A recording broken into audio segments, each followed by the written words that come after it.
Olá, irmãos, graças a paz, tudo bem?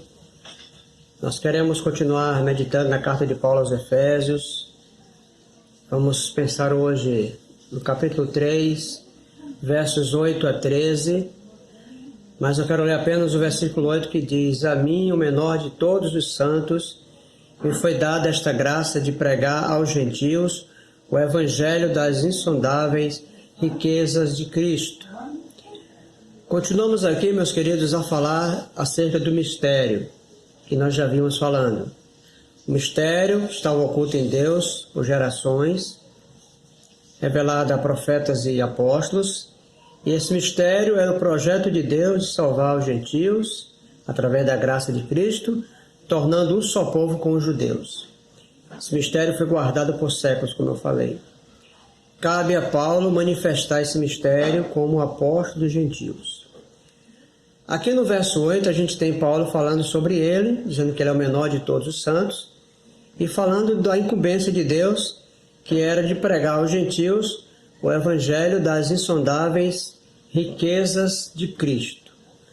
Então tudo começa por aí. A manifestação do mistério começa por aí, quando Paulo se torna o pregador dos gentios deste evangelho da graça. No versículo 9, nós temos ainda claramente quando Paulo diz que ele é que manifesta na dispensação do mistério, ou seja, manifesta a dispensação do mistério desde os séculos, oculto em Deus, que criou todas as coisas. Então ele diz aqui que ele está responsável por manifestar esse mistério de Deus, como nós já falamos.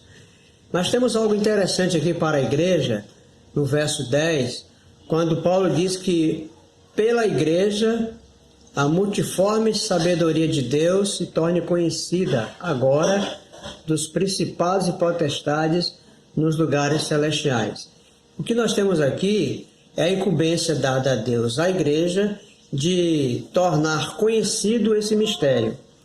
Enquanto Paulo estava ali para manifestar o mistério, a igreja estava colocada para tornar conhecido esse mistério. E tornar conhecido de quem? Tornar conhecido dos principados e das potestades nas regiões celestes. Para alguns teólogos aqui, principados e potestades são anjos do mal, para outros são anjos do bem. Para Calvino, por exemplo, tantos outros grandes teólogos, os anjos aqui, ou melhor, os principados e potestades, que são anjos do bem, porque não há nenhuma indicação de conflito aqui, para que possamos dizer que são anjos do mal. Nós temos indicações de anjos do mal, de principados e potestades do mal, aqui no capítulo 6, verso 12, que diz assim: porque a nossa luta não é contra o sangue e a carne, e sim contra os principados e potestades, contra os dominadores deste mundo tenebroso, contra as forças espirituais do mal nas regiões celestes. Então, aqui no capítulo 6, verso 12, nós temos indicação de anjos do mal, de principados e potestades do mal, porque o próprio texto se encarrega de mostrar isso, porque é o contexto de conflito. Mas aqui, no capítulo 3, verso 10, não há nenhuma indicação de conflito. Então, é muito provável que os principados e potestades sejam anjos do bem, e cabe à igreja tornar conhecido esse mistério a estes anjos. E é interessante, meus queridos, porque esse mistério conhecido faz parte da multiforme sabedoria de Deus, as multiformas da sabedoria de Deus. A tradução mais apropriada seria multicolor sabedoria de Deus, ou uma sabedoria com múltiplas cores. Essa é a ideia aqui, a sabedoria de múltiplas cores, e esse mistério ou faz parte dessa sabedoria de múltiplas cores. No verso de número 11, nós temos aqui dizendo que tudo estava sendo definido no eterno propósito de Deus. Essa coisa da igreja tornar conhecido o mistério diante de principados e potestades fazia parte do projeto eterno de Deus em Cristo Jesus. Então, na eternidade, Deus já havia projetado que a igreja iria tornar conhecido esse mistério diante de principados e potestades. Com isso, a gente conclui que o projeto eterno de Deus não era só de salvar a nós antes da fundação do mundo, mas também de tornar a igreja um instrumento, né, para tornar conhecido esse mistério diante dos seres celestiais.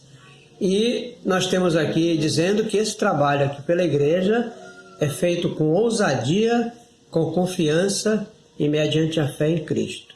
Então a igreja faz com ousadia esse trabalho, faz com confiança diante de Deus e mediante a fé em Cristo Jesus. E nós temos exatamente aqui que a igreja não faz isso com covardia, né? Não faz isso sozinha, ela faz isso com a proteção de Deus, ela faz isso com a presença de Deus e faz isso com muita confiança e com fé no Senhor. E aí Paulo vai dizendo finalmente, no versículo 13, que os efésios não precisavam ficar desfalecidos com as tribulações dele, não ficassem tristes com as tribulações. A gente vê Paulo prisioneiro. Aqui no capítulo 3, verso 1, diz que Paulo era prisioneiro de Cristo Jesus.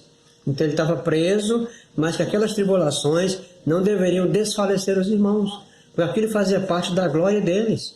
Então o ministério de Paulo em propagar o evangelho da graça era algo bom para eles. Foi a partir dali que eles alcançaram a graça. E agora a igreja tem a incumbência de continuar propagando essa graça para alcançar mais pessoas diante dos anjos, diante dos principados e potestades.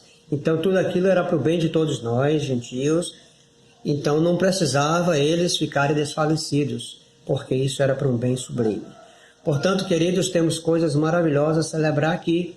Celebrar exatamente esse projeto de Deus, que era de tornar a igreja um instrumento para propagar esse mistério diante dos anjos. Temos isso como maravilhoso diante de Deus. Fazendo isso como um propósito de Deus eterno. Deus havia programado isso na eternidade para nós. Isso é maravilhoso. Isso nós temos por isso temos que glorificar e exaltar o nome do Senhor, porque Ele nos coloca uma sublime tarefa de propagar a sua multicolorida sabedoria diante de principados e potestades, diante dos anjos, tornar-nos instrumentos da propagação da sua graça. Isso é maravilhoso e que possamos celebrar em nome de Jesus. Que Deus te abençoe, que você celebre tudo isso e que você tenha um excelente dia em nome de Jesus. Amém.